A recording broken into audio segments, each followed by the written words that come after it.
I'm free from a relationship. I don't need to make money. I don't have to work if I don't want to. I can work when I want to. All of my kids are grown, so I'm not a slave to my kids. I'm not a slave to anything. What's up, everybody? My name is Mel, and welcome to Life Coaching by Mel. Here at Life Coaching by Mel, we speak truth regarding the nuclear family. And if you're new to the channel, do me a favor, hit that subscribe button, hit that notification bell so you get each and every one of my videos. Hit that like button for me. Hit me in that comment section. Today is going to be an invigorating conversation that I know you want to contribute to, and be sure to share this with at least one person. Let's get into today's topic. Dr. Dre is tripping. He is taking this divorce thing to a whole nother level, and you guys don't want to miss what he's doing. I'm going to take you right through that. Also on this video, we're going to talk about forgiving an ex. That's a tough thing to do, ladies and gentlemen. I had to do it. I went through each step. I want to show you the steps I took to forgiving my ex-wife for 14 years. You don't want to miss that, but let's get into the latest issues, the latest step in this divorce saga of Dr. Dre. And this is a story reported by TMZ. Got Dr. Dre up there looking crazy. So Dr. Dre, ex-psychiatrist, runs to court. I need protection. Oh, looks dramatic. Howard King, Dr. Dre's attorney, tell TMZ Mr. Sophie got some text messages in 2023 from an angry patient who had been mistreated along with his entire family by a self-proclaimed psychiatric expert. Nothing has changed since 2023 that would warrant this desperate filing and attempt for attention other than Mr. Young's refusal to drop his confidential efforts to have Sophie's license terminated by the Osteopathic Medical Board. The judges granted the TRO. Dr. Dre's former psychiatrist isn't just suing him, he's downright terrified of him. So much so, he's asking the judge to order the music mogul to stay away. TMZ has learned. Dr. Charles Sophie filed a temporary restraining order Friday in LA County Court, citing the alleged threats he says Dr. Dre texted him over the course of 18 months. Sophie, who had served as a marriage counselor for Dr. Dre and his now ex-wife, Nicole, during their divorce, wants the courts to force Dre to stay 100 yards away from him and his 22-year-old son. According to the docs obtained by TMZ, he also wants Dre to stop contacting him altogether, whether by phone, text, or email. Sophie's fear is evident in the documents. He says Dr. Dre knows where he lives and has previously been inside his home. Sophie doesn't even trust his dogs, Max and Cash, are safe from Dre.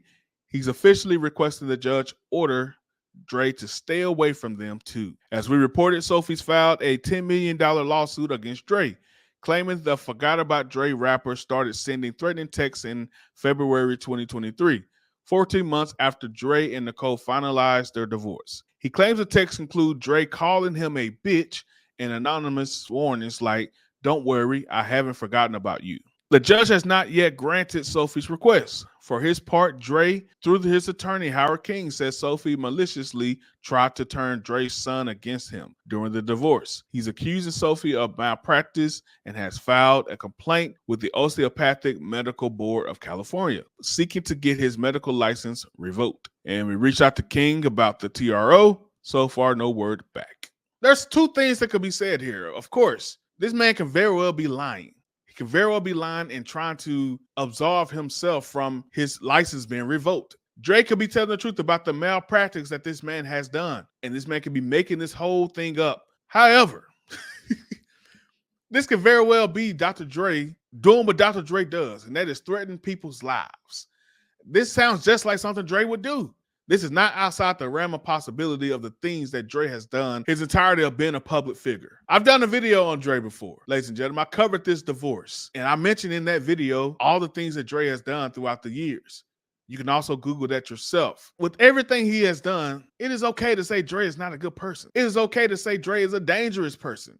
These are not alleged things he's done. These are things that have been proven through the court of law. So forgive me if I don't give Dre the benefit of the doubt at this point. I definitely don't think he has earned that. But it is something to be said that this judge is not quick to throw this out and is looking into this malpractice suit of Dre against his psychiatrist. But what purpose do I have in talking about this? Here at Life Coaching by Mel, we speak about the nuclear family. We speak truth regarding the nuclear family. And like I just mentioned a moment ago, I did a video on Dre and covering his divorce. And his ex-wife took him to the cleaners financially. But one thing I pointed out in that video is Dre saying this. I feel sorry for you married motherfuckers right now, to be honest with you. And I'm only saying this because I'm newly divorced. I don't know how I'm going to feel in the next 5 years, but right now, complete motherfucking freedom. I'm free from a relationship. I don't need to make money. I don't have to work if I don't want to. I can work when I want to. All of my kids are grown, so I'm not a slave to my kids. I'm not a slave to anything. I'm not a slave to a job. Just celebrated my 57th birthday. And like I said, for the first time in my entire life, I'm completely fucking free. It's an amazing feeling. Yeah, how many of you guys remember that? And the thing about Dre that I said emphatically in that video is, yes, that's how he felt at that point. He felt sorry for us married men. I wonder how things will pan out for him throughout the years. This divorce, I believe now is 3 years ago, 3 to 4 years ago. And here we are in 2023 when the lawsuit started, and what's going on now in 2024. He's still feeling the residual effects of his divorce and still clamoring, honestly, for some payback. Why is that? Because it's my abundant belief that everything Dre was doing in that video I just showed you was overcompensating. He was being the person in the club that was rejected, and he wanted to save face by saying, oh, I didn't want that girl, no way. He didn't file for divorce. She filed for divorce based on all his alleged affairs that he was having throughout the years. So for you to now say you feel sorry for married men, you're happy to not be divorced, discounting the loss of your family that you have and loss of your children, for you to say that now is completely disingenuous. And that's why in this lawsuit, for him to say that he believed the psychiatrist turned his son against him, I think it's utter bullshit. You don't think you did anything to contribute to losing your son, to losing your family? You don't think you did anything to contribute to the way your children now view you? A psychiatrist couldn't do anything to separate the bond of a father and son if you didn't do anything to give them ammunition. Who knows? Your ex-wife may have paid that psychiatrist a little bit extra to create a divide between your son and yourself. But you provided that canvas to paint on. You provided the opportunity for that situation to take place. It's every bit of your fault that you're in this situation. Dr. Dre is in a position of someone who is looking at everyone else as fault, pointing the finger at everyone else, and refusing to look within for the answers, refusing to look within for true ownership, for true accountability. And I'm going to use a word here that takes us to what I want to discuss today. He's refusing to look within for true forgiveness. In order for us to fully move on, we truly have to forgive our ex. Because once we forgive them for whatever we believe they did, we're able to move on and truly forgive ourselves. Because oftentimes, we're not truly angry at them. We angry at ourselves for what we created that allowed them the avenue to hurt us. So let's dig deep into forgiveness. How can we forgive our ex? What would that do for us? And what does life look like going forward? The first question we need to ask ourselves when going to a realm of forgiveness is, what did they do? Now, if you guys don't know, if you're new to the channel, I'm someone who is a divorcee. I was with my ex-wife for a total of 14 years, married for a total of 5, separated for a total of 3. So we was only living together about 2 years. And through those 3 years of separation, I received so much rejection. So when I look into that, I can very well say that's what she did. She rejected me. However, the truth about forgiveness is that it really doesn't matter what they did. And that's a very tough thing to rationalize. It's a tough understanding to comprehend. It's not about what they did at all. Because forgiveness is not about them whatsoever. It's completely about you and your freedom. So let me use an extreme example to make this point. Think back to American slavery or any slavery in any nation. If someone told those slaves, all you have to do with this one thing, after all the work you've done, after all the punishment you received, being held against your will, if all you have to do is one thing to be free forever, what you think they would say? That's the same position you are in right now as someone with the ability and opportunity to forgive. Amongst everything you've been through with this person, what if I told you you can get beyond that and live a life of freedom, never worrying about this person again, never having the things they done to you held over you ever again? Would you accept that? That's what forgiveness is. It's freedom. It's literal freedom from the bondage of the emotional damage. So I ask you this question: how bad do you want your freedom? Are you willing to forget everything that they did and say, F what they did? I'm focused on what I need to do to be free. The next question is, what does forgiveness look like? Now, for some of us, it may be a face-to-face conversation that's needed. Rather than be one-on-one or a group conversation, you need to be in a position where you can vent things out, have every one of your questions answered prior to forgiving them. For some of us, it may be a quick phone call and say, hey, I forgive you, hanging up. And for some of us, it may be no contact needed whatsoever. I don't need to ever see them again. Everything they've done to me, everything I felt from them, the pain is so daunting. It may be some legal affairs, some legal issues that took place that I don't want to revisit again. Leave them where they at. Let me just deal with my forgiveness alone. And let me say this, forgiveness is a matter of our hearts initially. However, going forward, it's a matter of how we function, how we move amongst the world, how we move amongst those same people if we have to be around them. And I want to say this emphatically, that it is possible to forgive someone and that dynamic don't change at all. Forgiveness doesn't mean you go back to your regular scheduled programming or you start afresh. It doesn't always mean that. In situations such as mine, which is a divorce, it will never be the same. We will never go back to what we were. However, the forgiveness is still there. I don't harbor that hatred towards you. I just no longer have anything to do with you. Forgiveness creates the freedom to finally close this chapter and this door in my life. I finally can move on. Why should I forgive them? Now, there's two answers to this question. We have a spiritual answer, then we have a secular answer.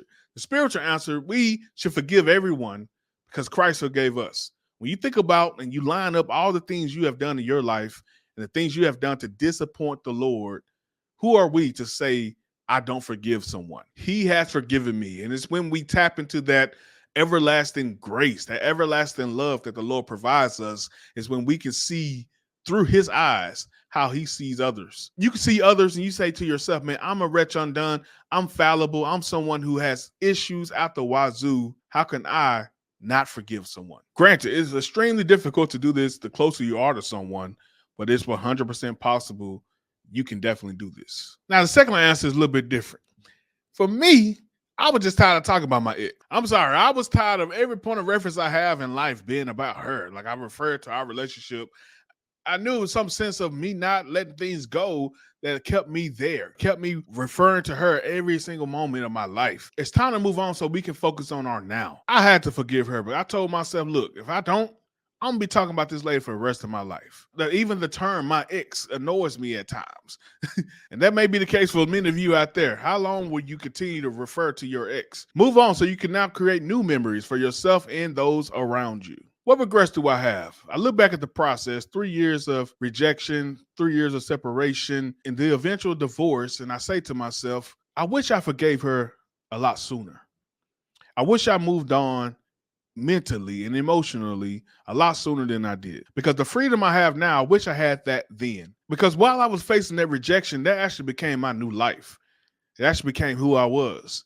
And I actually embraced the rejection aspect of our relationship or pseudo relationship. But if I would have found forgiveness back then, that process would have went a lot smoother for me. I probably would have divorced a lot sooner, would have came to the realization that she was going to string me along for the entirety of my life, and I would have chosen what was best for me. If I would have known then how freeing forgiveness is, I would have made that choice a long time ago. So that's the only regret I have.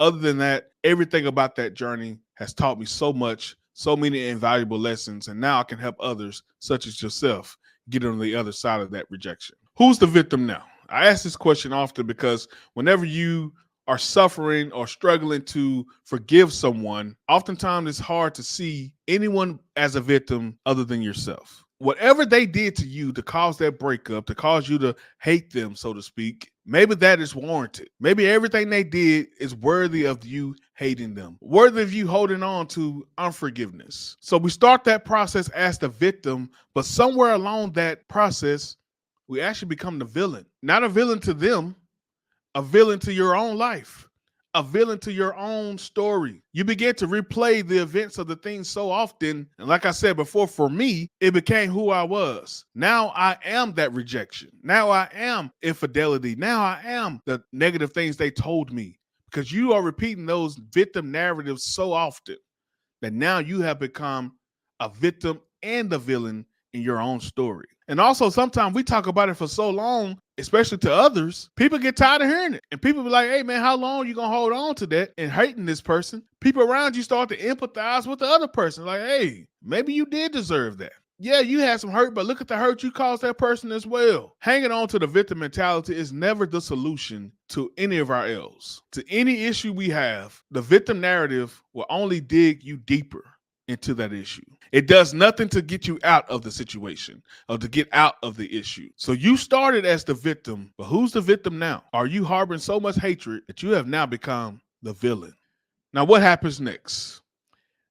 What happens next is completely 100% up to you. It's up to me. When Christ died on the cross, he took away every sin from that time and time to come. So right now, if you believe in Christ Jesus as the Son of God, if you have accepted him into your life, your sins are forgiven. But what we do, unfortunately, we go back and pick up those sins.